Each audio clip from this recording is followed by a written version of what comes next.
of our grandparents and great-grandparents, even in some places, and aunts and uncles, all of those people who used to look like we do now. You have done so much through the years, and you and I have gone through grade school, kindergarten, high school together, college together. You know, our whole lives have been sort of in tandem. And some of the most fun things we did, and I'm glad I'm not doing them anymore, and I know you are too. But the family reunions that you and I used to shepherd and do most of the work getting them organized. I don't think anybody who hasn't been involved in family activities has any idea how much you've done behind the scenes, and sometimes in front of the scenes. But now, you and I have joined that group where we don't have to do that anymore. I won't say we can't do it, but we don't have to because we have adult children and almost adult grandchildren in some cases that can do it for us. So I would just like to welcome you to the senior generation. Happy birthday. Happy birthday. I don't have a loud voice like Robert does, sorry. But one of the stories I was going to share with, I think it was on the VFW, I don't remember. Did they do Margie, did they do the TV one? Yes. Oh, they did. They did one of those. So in case y'all don't get to see it, but, well, actually, one of the things, Chris, actually, before I get to that, Chris had nominated Mom for Mother of the Year Award. What year was that? 2001. 2001? Okay. And so we had... At the TV station. Yes, when we... Margie. Anyway, for one of the things that we had talked about for Mother of the Year Awards, I remember her saying, when she was accepting that, you know, don't be afraid to say no to your children, and be firm with them. And I remember it brought back memories of when we were younger, and I'm kind of experiencing this now as a mother, that I'm having to get on my children about watching too much TV. And so when we were younger, of course, we liked to watch TV too, and she was getting tired of us watching too much TV. And so one day we came home and we noticed our TV was on, and I don't remember what happened, but she just basically told us that someone broke into our house and stole the TV. and we really did believe that, and I don't remember if she didn't think other things were disturbed, or I don't remember. I just remember the TV wasn't there. We all freaked out. And then this several months later, because this was during the fall. That was non-alcoholic. During the fall of, I guess, sometime during the school year, and then Christmas time comes around, and what did we get for Christmas? The TV. We got our TV came back mysteriously, mysteriously reappeared. So she taught us a lesson, and I might have to do that with my own children pretty soon. But Too late. I did warn them about it. But so she's a very loving mother, and she's always there for us, like Margie said. No matter what, she's been supporting us through, hard times. She came to visit me in Hawaii with Larry when Andrew was born. She always puts everyone first. She always puts everybody else ahead of her own needs, and I hope to live up to that someday. Thank you. I'm Leslie, and my son is the one who won't keep off the microphone, so I'm apologizing now for being regaled with happy birthday about 1 billion times today. So Charlene is technically I guess you could say my stepmother-in-law, but she is so much more than that. Jacob and I have been together since we were 21 years old, and we're both almost 38. She has put up with me a very long time, and has always been so kind, so loving, so generous to our family. And I have to say thank you to Charlene for helping raise My husband. He turned out to be a wonderful man, and I know that has a lot to do with you. And you're just a wonderful person, and we're so thankful and grateful to have you in our lives. So, to Charlene. Here, here. Thank you, Leslie, you're so sweet.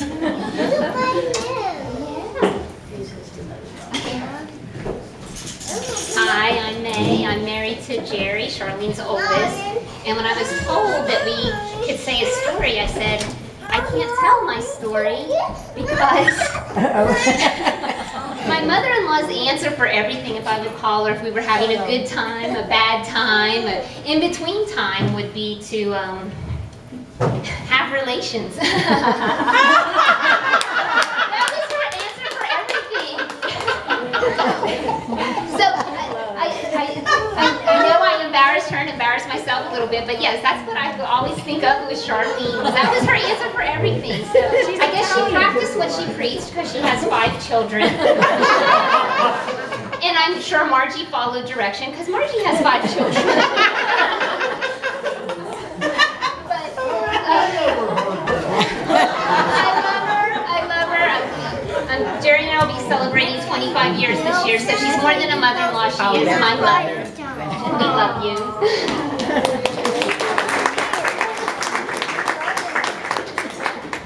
Thank you, Mom, for all you've done for us. And part of the reason I'm not prepared is because we went on a trip not long ago.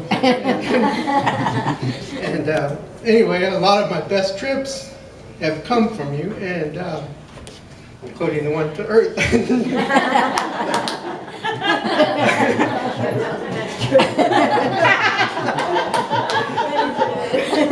But I know, you know, when you were young, you didn't get to do so many things because you had all of us.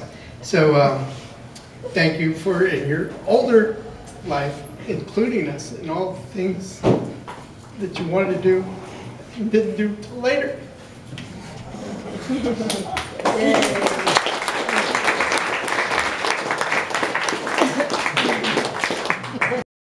Since we've been 4. I don't need the microphone, thank you. Now you get the microphone. So, Charlene. I got to meet Charlene when I was really young because Margie and I took Yamaha Music School together. And then we went to St. Austin's together for 8 years. And my favorite thing in the whole world to do was talk to her on the phone and spend the night at y'all's house. I didn't have any brothers and sisters. And so whenever I'd go to their house, it was, you know, kind of that crazy house full of kids, and it was just so wonderful. But what I really wanted to say to you guys is how hard Charlene worked, and you know how she went to school and went to the nursing and went and worked all night long. And then, you know, because when I would spend the night, sometimes she was working all night. And just what a wonderful person that she is, and what a great job that she did with all her kids, and how much I love her on her 75th birthday and have all this time. Cut them some slack and a little extra time. Okay, good afternoon, everybody. Good afternoon. Well, what to say? Yeah, she was 6 years old when I was born, and so there was always they know a lot of things about me that I don't know, I don't remember.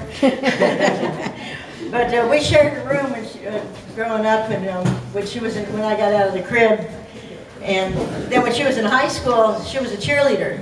So there was all that exercise, you know, they'd do all that training, and they'd get sore muscles, and so she'd say, well, if you give me a massage, then I'll give you a massage next. So, but she'd usually fall asleep. And I didn't really need a massage, I was just a kid, so I was happy. And so that gave me a good start to learning to give massages to other family members, and went on to study physical therapy, massage therapy only. But mostly, she can really roll with the punches really well, like you could tell, or you already know. But it's really nice how she has such a a deep faith in God, but keeps it not pushy on other people, and just lives it, trusting others, and making mistakes all the time, and other people making mistakes, and not getting all upset about it. Just find some other solution to fix it up. That love is more important than the external things. And also to think in our families, how in our husbands and wives and kids, that we know that is the most important thing, and we just want to help remind other people in our actions, and to always find a solution. Don't just throw away things that don't work, but polish them up, and for yourself too, to really love yourself, and know that God didn't make any junk. We just have to. Right. Amen. So thank you.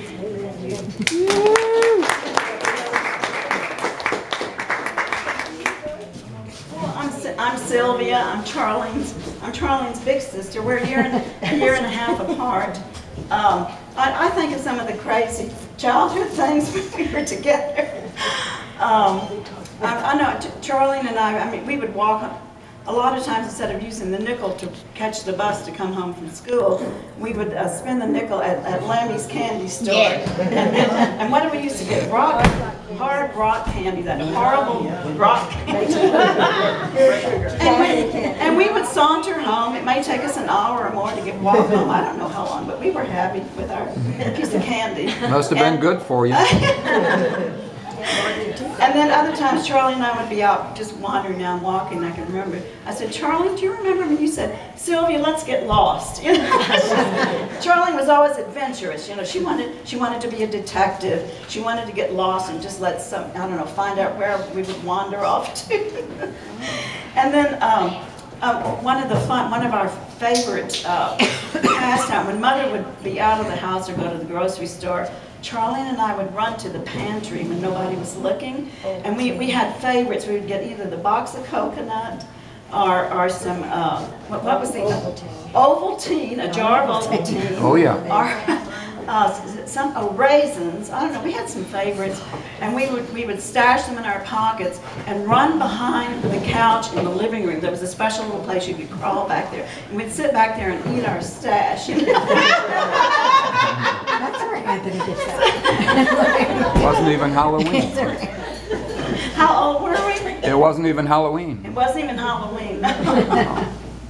Anyway, those are some of the antics this girl was full of. She always wondered where I was coming from. I love my sister, and I admire her, not only for her love to her children, her family, and her patience, her enduring patience. Happy birthday, sister. For some stories about Charlene, since I'm the oldest, I guess I have more stories than the rest of them that I remember. And it was on Chris's video, but that was, I won't tell all the stories, but I'll tell one that in the family, Charlene always wanted, you know, if she wanted something, she was going to figure out how to get it. And I think that's one of the reasons she had so much tenacity and being able to go to nursing school and take care of her family and all that. She wanted to do it, and so she was going to do it. And one of the funny things, when she was about 3, I guess, I don't. Those of you that know our family know my mother was really a freak about the house. Everything had to be perfect in the house. Okay. And we spent Tuesdays and Saturdays dusting and polishing furniture and doing all kinds of stuff, right? And she regularly did a spring cleaning and a fall cleaning. And when we still lived up on West Lynn, before we moved to West Fifth, Charlene was about 3 then. This would have been in 1945, probably. And I, at that time, was not quite 10, maybe just 10. Anyway, and being the oldest, you know, I was roped in to do all the work too. So we had spent all this time cleaning all the woodwork in the house. You know, my mother would do that once a year, at least, sometimes twice a year. So we cleaned all the woodwork. And I remember I was in the kitchen with my mother, and my mother was at the sink doing something, either chopping vegetables or washing something or whatever. And she had been telling all of us, okay, keep your fingers off the woodwork, you know, because they've just been clean. So Charlene came in, and like I said, she's about 3, and she wanted something for my mother. And I don't remember what it was now, whether it was a cookie or, you know, a glass of juice or something. She wanted something. And my mother said no, she couldn't have it. And Charlene just looked at her. I'll never forget the look on her face. She just looked at us, and she had her hand out extended like this. She was standing next to the door going into the family room. And she said, if you don't give it to me, I'm going to put my fingers on the woodwork.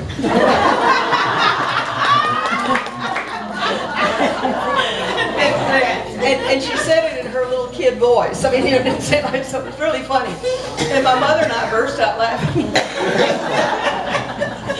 Anyway, and there's more stories like that on that. If you ever get it working, Chris, you can have some more stories. But anyway, yeah, Charlene has been a hard worker, and really also, like Sylvie said, very patient, and also taking care of her family in the very best way she possibly could.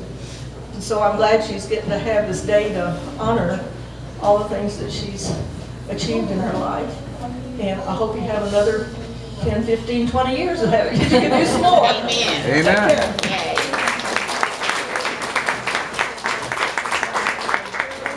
Charlene and I are 2 Italian friends for a long time. We also travel quite a bit. We've been to Israel, and we've been to Ireland, and we've been to pretty much all of Germany. So we've traveled quite a bit. Haven't traveled in a while, but hopefully we'll do it again. But I'm here to say that she is really a great friend. We lost our house in the flood, and she saved us, really. She moved everything for us and took care of our belongings, and we have things now because she did so much for us. And I didn't think I was going to cry. And then when we were in Germany, Emma got sick, and she had her kit with our medicines. And she took care of me. I couldn't do anything. I was out for the whole day, 2 days, really sick. And she was there. And I hope we get to travel again.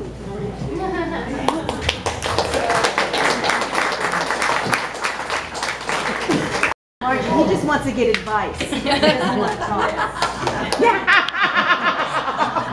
I need some Viscardi woman advice.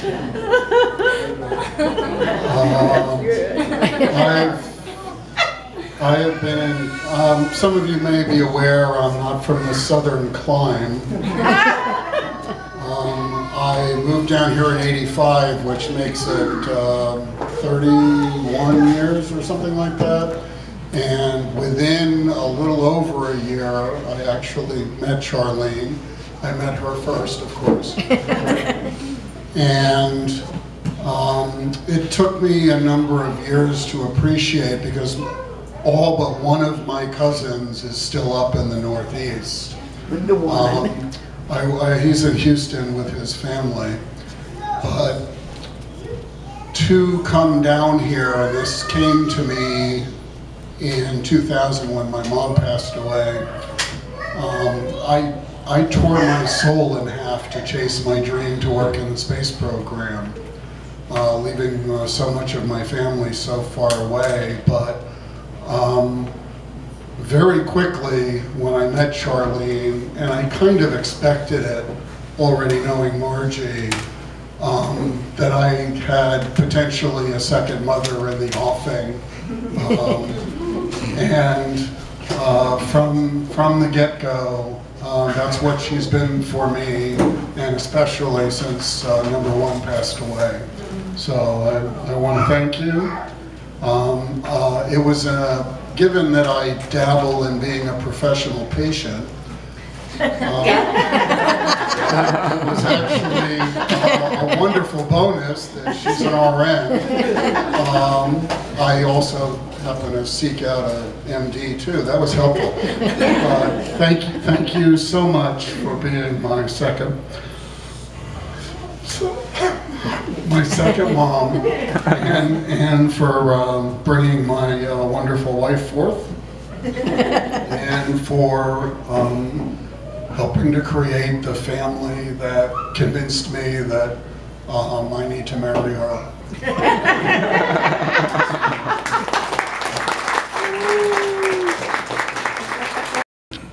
I just want to say we're going to, you were born to take care of everybody, your family, your son, your daughter, your granddaughter, grandparent. And when time comes, we'd love to take care of you. And please let us help you when it comes. Amen. And we all wish you a very happy 75th birthday.